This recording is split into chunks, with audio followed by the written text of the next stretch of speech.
Shama hordoftoonni sagantaa barnootaa afaan Faransaay akkam nagaa jirtanii barnoota keenya kutaa tokkoffaa barnoota 11ffaa har'a dhiyeessina. Sagantaa kana akkuma kan ammaan dura darbe sagantaa 9ffaa fi 10ffaa wajjin haala wal fakkaatudha. Kunis qubee seesaadii jedhamtu irratti xiyyeeffachuudhaan kan dubbannu ta'a. Akkuma kana duras yaadachiisaa ture barnoota kana sirriitti akkasii galu barnoota 6ffaa, 7ffaa fi 8ffaa yoo ilaaltanii jechoonni qubee seedhaan barreeffamu akkamitti akka jedhe dubbifamanuu achirraa sirriitti hubattu. Itti aansuudhaan 9ffaa fi 10ffaa immoo yoo deebitanii ilaaltanii barnoota qubee seesaadiidhaan. Seesaadii jechuun kun seerraa kan uumamte garuu barreeffamaa fi dubbisa keessatti haala addaa kan qabdudha. Yookaan immoo seera addaa kan hordoftudha. Kana sirriitti baruu akka dandeessanu duubatti deebi'aatii barnoota 5 ammaan dura darban sana ilaalaa. Yoo dandeessan immoo barnootuma tokkoffaarra jalqabaatii hundayyuu ilaalaa as deebi'aa yoo sirriitti isinii galuu danda'a. Egaa barnoota 11ffaa kan sirriitti isinii dhiyeessu yoo ta'u itti aansuudhaan 12ffaanis seesaadii kanarratti kan hundaa'u ta'a. Kanaaf baga nagaan dhuftanii isin jedha. Turtii gaarii nuuf haa ta'u. Akkuma aadaa Faransaayatti egaa wal dubbisuudhaan jalqabna. Yommuu wal dubbisanuu yoo guyyaa ta'e boonjuu jedhanii yoo galgala ta'e boonsaa.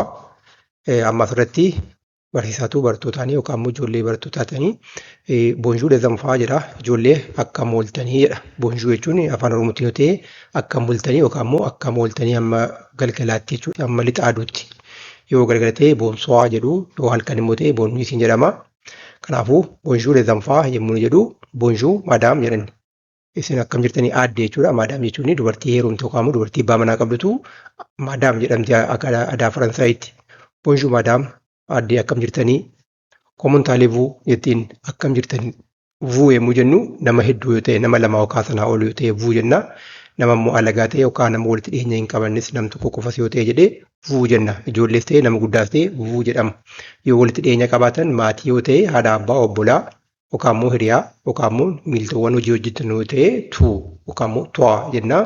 Yoo alagaa ta'e garuu vuu jenna. Komontaalevuu akkam jirtanii iddoo kanatti ijoollee hedduudhaan dubbisaartii waan ta'eef vuu jettee dubbistii jechuudha. Saabaa nuzaalloon biyaan baheessaa baroo jirraa jedhaniitii evuu isinoo jedhanii ijoolleetu isinoo jedha jechuudha. Amma ijoolleen dubartiidha manguddoodha yookaan immoo maadaamii waan taateef vuu jedhuun jechuudha ijoolleen tu'aan jedhan hiriyaa jaraa waan hin ta'iniif. Nuzaalloon biyaan nu baroo jirraadha. Allooniin kun maalifiin jechuma barnootuma kana keessatti ilaallaa gara fuulduraatti eessarraa dhuftee maal jechuudha nuzaalloon biyaan jechuun baheessa jechuudha. Alloon jechuun kun gochima jecha allee jedhurraa kan dhuftedha. Hormaata isiitii koonjugeetiin godhamtu nu isa jedhu nuhi isa jedhu nu jechuun gita tokkoffaa nama baay'ee nu jennee yommuu dubbannu waa'ee keenyaa jechuudha. Allooniin sun egaa alleerraa kan dhuftedha. Akkamittiin akkasiin alloonitti jijjiiramuu dandeessee itti aansanii gara fuulduraatti ilaalla. Nuzaalloon biyaan evuu isinoo akkamii saabaa jebee biyaan jette baheessaa baroon jiraa jettee kaatee maal jetti maadaamiin boonannee jette boon annee. Aan jechuun aaniif enniin waggaa jechuudha afaan Faransaayittiin. Annee jechuun immoo bara jechuuti yookaan immoo waggaa tokko guutuu. Boon annee waggaa gaarii bara gaarii amma gidduu kana jaanuwaarii yookaan immoo amajjii tokkorraa jalqabeeti akka lakkoofsa warra faranjiitti yookaan immoo warra gara lixaatti barri haaraan seenee jira.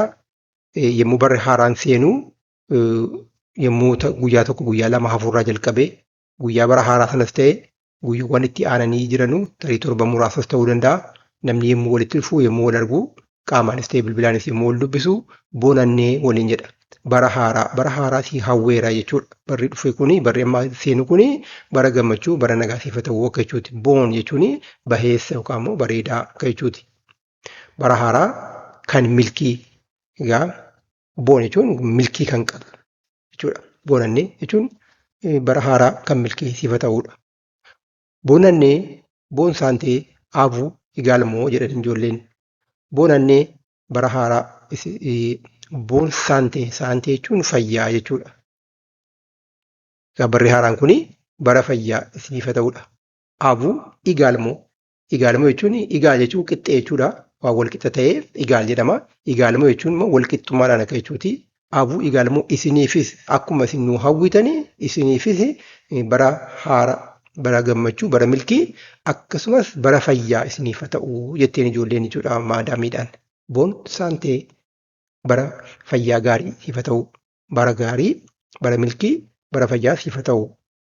Egaa akkasittiin yommuu barri haaraan seenuu haala kanaatiin haala eebbaatiin wal dubbisanii yommuu wal arganus yommuu wal biraa deemanus taanaan immoo boonsaan ta'es waliin ni jedhama, boonannees ni jedhama. Egaa kuni waan gidduu kana yookaan immoo yommuu barri haaraan seenuu akka aadaatti kan jedhamudha. Egaa barnoota keenyarraa akkuma isa darbeedha see sadii irratti xiyyeeffannaa. See sadiin kuni see kanarraa adda kan taatedha.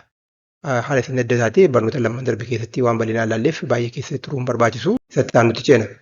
Egaa seen kuni qubeewwan AO'dhaaf wajjin yommuu barreeffamtu sagalee kaadha qabaatti. Akkasiin sagalee essii qabaatti yoo barbaachise see kana see sadiitti jijjiiruu barbaachisaa jechuudha. Isiin kun see jedhamti, isiin kun immoo see sadii jedhamti. Akkuma barnoota ammaan duratti jahaffaarraa qabnee ilaalaa turre qubee seenii yommuu AO'dhaaf wajjin yommuu barreeffamu sagalee kaadha qabaata. Kanaaf koodhaaf kuutaa yommuu I'dhaaf Y wajjin yommuu barreeffamu garuu sagalee essii qabaata. Kanaaf see yookaan immoo si'itti dubbifama jechuudha. Haa ta'u malee yommuu AO'dhaaf wajjin barreeffamu akka inni sagalee essii qabaachuu danda'u yoo barbaanne seedha gara see sadiitti jijjiirra jechuudha. See sadiin kuni maajiskuulii yookaan miniskuuliin barreeffamuu dandeesse yookaan immoo qubee guddaaf qubee xinnaadhaan barreeffamuu danda'a. Kanaafuu yommuu A wajjin barreeffamu kaan ta'uu saa ta'a, yommuu O wajjin barraa'u koon ta'uu soo ta'a, yommuu U wajjin immoo barraa'u kuun ta'uu suudha ta'a jechuudha akkuma barnoota ammaa dura ilaalletti.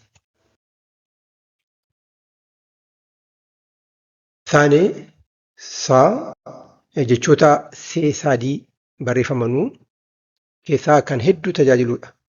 Saan kun see sadii haadhaa wajjin yommuu barreessinu. Fakkiiwwan kanaan gadi haa ilaallu. Afaan Faransaay keessatti jechi kuni jechi saa jettu kuni iddoo hedduutti tajaajilti. Kanaafuu namni afaan kana barachuu barbaadu himattii tokkoon kana yoo baree waa hedduu jechoota hedduu keessatti itti gargaaramuu akka irratti dubbachuu danda'a. Fakkeenyaaf saabaa jedha. Saabaa jechuun baroodha yookaan immoo naguma baheessa rakkoo wayii hin jiru jechuudha. Saabaa yommuu nama gaafannu nama dubbisnu saabaa jennee dubbifna akka gaafate akkam jirta akka jechuuti. Haalli akkamii haalli jireenya akkamii waan kun eessaa dhuftee gara gadiitti ilaallaa jecha yookaan gochi mataa ta'e allee kan jedhamtu jirti. Allee sanatuyyuu yookaan hormaannisii bahu yookaan kunjugeet godhamtu gita sadaffaa leexaa kan ta'e il yookaan immoo el isa yookaan isii yeroo wajjin yommuu kunjugeet godhamtu vaataati alleen. Jecha irreegulaa jedhamu yookaan immoo gochi yommuu gochi kunjugeet godhamu sagalee adda addaa qabaatu yookaan hiika adda addaatti qabaatu barreeffamni isaas garaagara ta'e keessaa tokko gochimni alleen kun isii akka fakkeenyaatti kaatu tokkodha. Gochimni isii maddisii yookaan immoo varbiruutiinsi alleedha. Yommuu gita adda addaatti kunjugeet godhamtu garuu haala hedduu ajaa'iba ta'eetiin jijjiiramti. Egaa akkasuma waan kun achirraa dhuftee saabaa yommuu jennu inni baheessa baroo deemaadha. Alleen deemuu jechuudha. Deemuu jechuudha. Allee jechuun deemaa jiraadha. Saabaa inni baroo deemaa jira. Akkasitti akka gaafiiti saabaa jedhee wii saabaa baroodha yookaan immoo nagumaa jechuudha. Saabaalee waan kunis alleen kun waan kun alleerraa dhufte allee tokkoon jugooti jedhamte saabaa allee baroo deemaa jira. Deemuudha deemuusa jechuudha gochimni kun alleen kun yommuu leexaatti barreeffamtu alleedha yommuu kunjugeet godhamtu garuu vaas hin taatii vees hin taatii hedduudha ni ilaalla gara gadiitti. Wii saabaa biyaan baheessa yookaan immoo baheessa deemaa jira. Komoon saabaa jennees gaafachuu dandeenya. Komoon saabaa haalli akkamii akkamitti deemaa jira haalli jireenyaa taateen akkamii hojiin akkamii jiruun akkamii barnoon akkamii komoon saabaa biyaan marsii baheessa haala baheessa galatoomaa jechuudha itti dabalanii marsii galatoomaadha. Saabaa biyaan marsii saayiraa saan kun ammas isiidhuma dhiiraanii allee sanatu taatee gara fuulduraatti immoo yookaan immoo verbi fiichuriitti immoo konjugeet godhamu fiichar teensisa jedhamu afaan ingiliffaa warra beektanuu fi fiichar teensiitti immoo konjugeet godhamu alleen suni dhiiraa ta'a. Dhiiraa akka saabjektichaa irratti hundaa'eeti jechuudha. Saayiraa baroo deemaara gara fuulduraatti jechuudha. Eskee saayiraa eskeen kunis gaaffiidhuma gaafachuudhaaf kan itti gargaaramnudha. Haala kamiin deemaa jira yookaan immoo akkamittiin deemaara baroo deemaa jira jechuuti. Sabaa tu'aa ati baruu jirtaadha. Sabaa tu'aa sii ati akkamiidha. Egaa jecha kana tokko tokkoon isaatiin akka afaan Faransaay irraa gara afaan Oromootti jijjiirra yoo jenne garuu nun deemsisu. Maaliif afaan hunduu aadaa uummata tokkooti calaqqisa waan ta'eef akki aadaa Oromootti itti dubbisanu, akki aadaa Oromootti nageenya yookaan immoo haala taatee adda addaatti wal gaafatanu aadaa Faransaay irraa adda. Aadaa afaan Amaaraatiin yoo fudhanne adda. Ingiliffarraa afaan Arabaarraas ta'u adda. Hundumtuu aadaa mataasaa qaba waan ta'eef akka walitti dhiyeenyaattiif hiikna yookaan immoo fassarra malee dirqamatti haasaa afaan aadaa tokkoon dubbatamu isa aadaa gara biraatti yommuu geessinu akkuma jiru sanatti hiikuu hin dandeenyu. Akkuma kanaan dura ilaalaa turre fakkeenyaaf afaan Faransaayitiin yommuu wal dubbisnu boonjuu yookaan immoo boonsuwaa jennee nama dubbifna. Afaan Oromootiin ganama gaarii yookaan galgala gaarii jennee nama hin dubbifnu. Akkam bulti akkam oolte jenna malee. Akkam bulti akkam oolte sana immoo finnee afaan Faransaayiti jijjiirree akkasitiin hiikna yoo ta'e warri afaan Faransaayii dubbatu sana beekuu hin danda'anu. Maaliif aadaa jaraatii miti. Afaan Oromootiin haala gaaffiitiin nama dubbisani. Akkam bultee immoo jedhamu gaaffiidha. Akkam oolte immoo jedhamu gaaffiidha. Afaan aadaa Faransaaytiin immoo gaaffiidhaan nama dubbisanu. Ganama gaarii, galgala gaarii, halkan gaarii jedhan malee boonjuu, boonsuwaa, bonuu jedhan malee akkam bultee yookaan immoo akkam oolteenii aadaa Faransaayii keessa hin jiru jechuudha.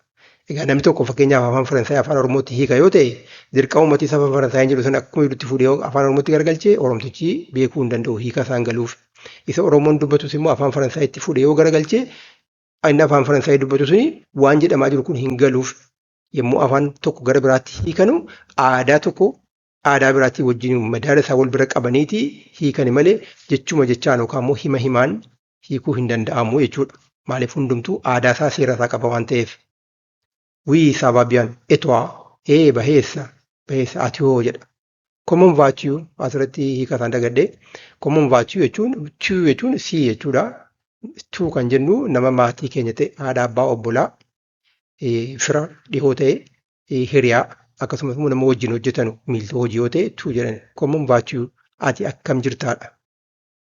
Ati akkam jirtaa? Ça va, je vais bien. Ça va jechuun baheessaa je vais bien. Veen kun ammasii allee sanarraa dhuftee gara fuulduraatti ilaalla. Vaanis alleerraa dhuftee veenis alleerraa dhufte. Vaasiin kunis alleerraa dhufte. Vaasiin kunis kanaafuu dhiiraan kunis alleerraa dhuftee fiicharii yookaan taatee gara fuulduraatti ta'u kan ibsudha. Jarri kun immoo garuu vaanii fi veen kun taatee amma ta'aa jiru kan ibsudha. Hundumtu jiraatu garuu alleerraa dhufanii ni ilaalla gara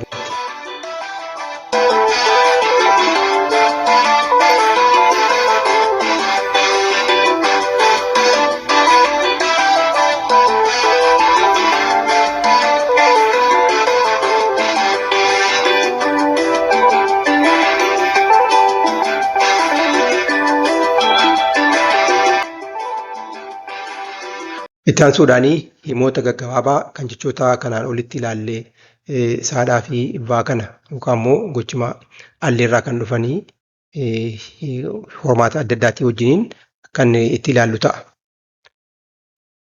Sabaa c'était bien akkamii akka jechuuti baheessaa c'était bien baroo ture settee etteen kuni etiriirraa kan dhufedha. Gochima etiri jedhamu taatee kan ibsutu jira.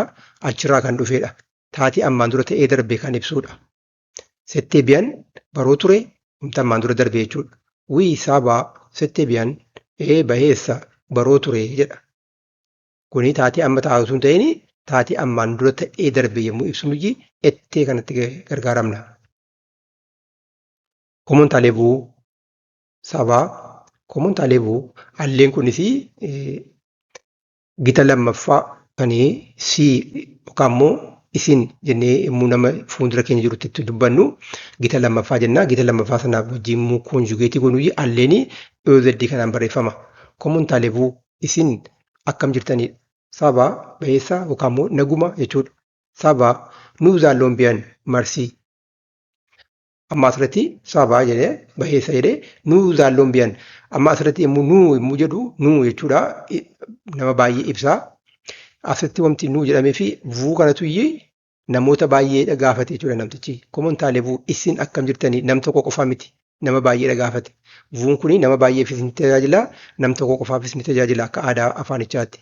Otoo asitti nam tokko qofaa dubbatee ta'eeti inni kun yommuu deebisu je vais bien jedha ture. Je ofiisaatii fi ibsata jechuudha kan ofiisaa. Asitti garuu nama baay'eetti dubbate waan ta'eef komantaalee bu'u isin akkam jirtanii jedhee nama baay'eedha gaafate waan ta'eef jarri immoo yommuu deebisanu nuu zaalloon biyan nuhi baroo jirraa. Egaa vuun kuni nam tokko immoo nama hedduudhaaf tajaajilti isa jedhu sana deebii irratti beekamaa jechuudha. Bonjour, ça va jechuus danda'ama. Gaarii jechuuti. Ça va akkamii? Kan nagumaa. Oui, ça va, merci.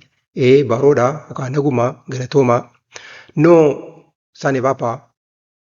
Yommuu ça va yommuu namni na gaafatu yoo dubbiin baroo taate oui, ça va, merci. Yommuu ta'uu baatte non, ça ne va pas. Lakkii baroo miti inni hin taane akka jechuuti. Namni keenya akka muuxannoon qabu irratti yeroo danuu waanuma isa gaddisiisu wayitu jirutu oui ça va jedha. Baroodhuma jiraa jedha. Utuma gadda qabu qabu miidhama utuu qabu qo'atu utuma dhukkubsatu faadha baroon jiraa jedha. Akka aadaa faranjiitti garuu akkasii miti. Yoo baroo ta'e baroodha yoo baroo hin taane baroo miti. Kanaafuu kuma ça va jedhee namni gaafatu yoo baroo ta'e oui ça va. Yoo baroo hin taane non ça ne va pas baroo miti. Maaliif rakkoo inni irra jira kana dhukkubsaa jira. Maaliif malee baroo jedhanii kaanii rakkina ni himatan. Yoo baroo ta'e baroodha dhumateera. Yoo baroo hin taane garuu durumaan baroo miti jedhanii kaaniiti maaliif akka baroo hin taane itti aansanii ibsatan jechuudha. Fakkeenyaaf namni tokko dhukkubsatee haakima bira dhaqee yoo haakimichi komuun saabaa jedhanii saabaa jabee biyyan yoo jedhe baroo miti jechuudha. Maaliif otuu fayyaa ta'eetu nagaa ta'eeti waan haakima bira dhaquuf hin qabu. Dhukkubsatee dhaqee yommuu dhaqu noo saane baapaa baroo miti jedheeti yommuu kana akka inni rakkoo qabu haakimichi baraaf jechuudha. Itti aansee rakkoon isaa maal akka ta'e bal'isee ibsachuu danda'a jechuudha. Itti aansuun boonsuwaa galgala gaarii jechuudha.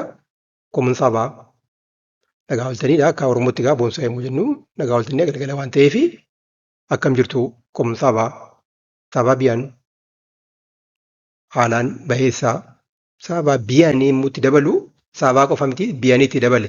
Biyyanii itti dabaluu isaa kun maali? Saabaa isaa kana jabeessuudhaaf haalaan baheessa jedha. Baay'ee bareedoodha jechuudha. Marsii galatoomaa eebuu isinoo saabaa paamaal jechuun kun maal jechuun badaa jechuudha waan gaarii hin taane waan namatti hin tolledha. Saabaa jedheeti baroodhaa paamaal jechuun hamaa mitiidha. Waan hamaan hin jiru. Maaliin waan hamtuudha waan gaarii hin taane. Paa jechuun kun immoo isiidha kuffifti. Hamaa miti paan kun mitiitti geesse jechuudha. Saabaa paamaal hammeenya hin qabu. Baay'ee gaarii ta'uu baatus hammeenya hin qabudha. Saabaa jedha. Iske saamaarshi biyyan akkam baroo hojjetaa, baroo deemaaraa, baroo jira haalli jechuudha. Baheessaa baroodhaa hojjetaa jedha. Fakkeenyaaf maashina wayii ta'uu danda'a, meeshaa wayii ta'uu danda'a. Iske saamaarshi biyyan akkam baroo hojjetaa jedha. Yoo baroo hojjetee wii saabaa saamaarshi tiree biyyan bareeda saamaarshi tiree biyyan bareechee hojjetaa jedha. Yoo immoo ta'uu baatee noo maaleroosmoo saani maarshipaa. Noo jedhetti maaleroosmoo jechuun kuni afaan Oromootti yoo eegnu tarii carra dhabiinsa ta'e akka jechuuti. Carra dhabiinsa jechuun waan carraan gaarii hin ta'in maaleroosmoo jedha. Otuu hojjeteeti maarshi tiree biyyan jedha. Yommuu inni ta'uu didu garuu maaleroosmoo saani maarshipaa. Isii kana dhiisuu danda'a gidduudha. Noo saani maarshipaa lakkii hin hojjetu jechuunis gahaadha. Maaleroosmoo yoo itti dabale garuu carra dhabiinsa ta'e naan taane akka jechuuti. Fakkeenyaaf namni tokko meeshaa tokko namaa kenna. Waan kana meeshaa kana fudhuu galiitii itti gargaaramee jedhee fudhatee galee nuti dhimma ba'uu yaalu meeshaan sun hojjechuu fidida. Yommuu namichi suni saabaa iske isaa maarshi biyyan jedhee yommuu inni gaafatu noo maaleroosmoo saani maarshipaa. Lakkii akka carra dhabiinsa ta'e hin hojjenne hin taane akka jechuuti. Egaa barnoota keenya har'aa goolabuudhaa fi ammas nagaatti waliin jenna. Bonjourni les élèves guyyaa gaarii barattootaa jettiin jechuudha. Maadaamii silaati. Bonjourni maadaam guyyaa gaarii aaddee jedhuun. Bon weekend atus weekend jechuun sanbata xinnaaf guddaatu weekend jedhama. Dhuma torbanii jechuudha. Torbanii yeroo namni hedduun hojiirraa boqonnaa fudhatu jechuudha. Sanbata xinnaa guddaa yeroo hojiin hojjetamne weekend jedhama dhuma torbanii. Bon weekend atus jechuun hundaafuu jechuudha. Isin hundaafuu dhuma torbanii gaarii jettee hawwitiif. Passez un beau week-end vous aussi. Passez jechuun dabarsaa jechuudha. Kunis gochima passez jedhutu conjugate godhamee gita lammaffaa leetaatti isin isa jedhutti passez OZ'dhaan barreeffamti conjugate godhamteeti. Un beau week-end torban beau week-end jechuun dhuma torbanii baheessa boon jechuun baheessa jechuudha. Aussi isinis dhuma torbanii gaarii dabarsaa jiruun ijoolleen. Nunuu riivaroon landii alaameemar. Landii jechuun hojja duree yookaan immoo wiixata jennuudha. Nunuu riiveroon jechuun vuwaar isa jedhurraa kan dhufedha. Vuwaar jechuun arguu jechuudha afaan Faransaayitiin.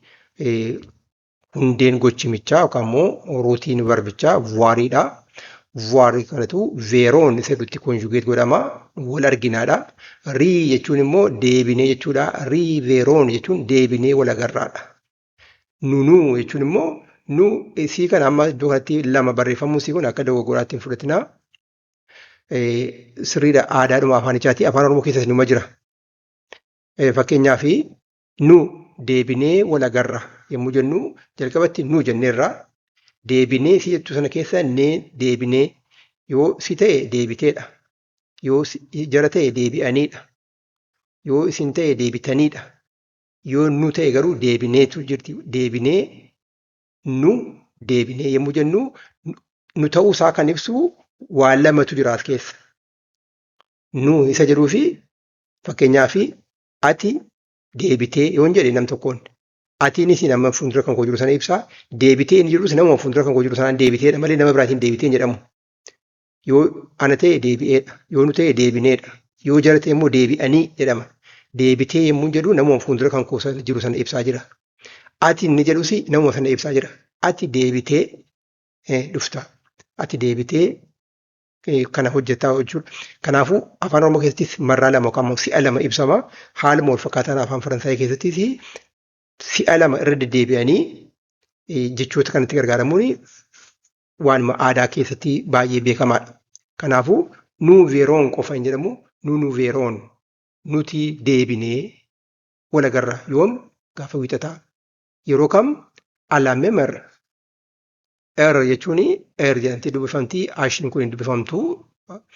Irraa jalqabdi sagaleen jechuun sa'aatii jechuudha. Mem jechuun immoo wal fakkaataa jechuudha. Memar jechuun sa'a wal fakkaataa. Fakkeenyaaf ganama sa'a 8tti wal arginu ta'e gaafa wiixataati yookaan immoo gaafa hojii dureessi sa'aadhuma 8tti deebiinee wal argu jechuudha. Sagal yoo ta'e sagalumatti. 10 yoo ta'e 10umatti. Memar jechuun sa'a wal fakkaataa. Landii alaameemar wiixata sa'a wal fakkaataa wal agarra akkuma har'aatti jechuudha. Daakoo alandii tole alandii jechuun egaa wiixata wal agarruudha. Kaa hojja duree wal haa agarruudha. Akkuma kanaan dura ilaalaa ture alandii kun adimaa alandii asesuwaar alaaprooshaan aatii kan dura buufnetti aan kun durgala yookaan immoo piriipoozishiniidha. Iddoo kanatti baay'ee tajaajilti jechuudha. Landii qofa hin jennu alandii yoo landii qofa jenne wiixata jechuudha. Alandii jechuun inni garuu wiixata deebinee wal agarruudha. Egaa sagantaa keenya har'aa kanaan xumurraa. Yoo barnoota kana jaallattanii laayikii godhaa. Yoo isin laayikii gootan yuutuubii nama hedduudhaaf daddabarsaa. Akka barnoonni itti aanu isin qaqqabu yookaan immoo barnoota ammaan dura darbesii akka salphaatti argachuu kan dandeessan immoo sabiskiraayibii jettuu gajjalaa jirtu sana tuqadhaa.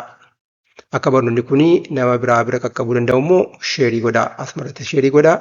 Akkasumas immoo sooshaal miidiyaa keessan gargaraa irratti yoo sheerii gootanii liinkii isaa kana fudhattanii nama hedduu bira qaqqabuu danda'a. Namni hedduun irraa waa barachuu danda'a. Kanaa achi yaada keessan wanti dogoggoris yoo jiraate waan gaarii yoo argitanii koomentii jalatti barreessaa. Akkasumas immoo wanta isin gorsu jechoota as keessatti baratan irratti hundaa'aatii himoota gaggabaabaa barreessaatii koomentii jalatti barreessaa. Mee hammam akka isin barreessitanii anis irraa ilaalaa namni biraas irraa barachuu danda'a. Egaa waan nu wajjin turreef hedduu galatoomaa. Amma barnoota itti aanutti walitti deebinutti turtii gaarii isin haa ta'u nagaan jiraadhaa.